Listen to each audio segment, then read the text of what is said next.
न जाने हो गया है क्या, ये मैं किस बात पे चुप हूँ।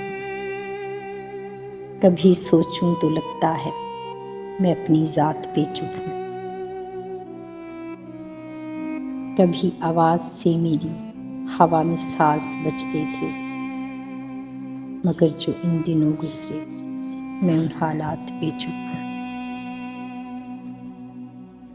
हजारों रोग हैं हर सू, तनी है मौत की चादर। मैं सब कुछ हार के खुश हूँ और अपनी मात पे चुप हूँ। कोई तो हो मुझे समझे, मुझे जाने, मुझे माने। मैं दिन के वार पे चीखी हूँ, काली रात पे चुप हूँ। कई पत्थर कई कांटे मेरी राहों में हैं बीना, मगर अफसोस अपनों की मैं हर एक घात पे चुप हूँ।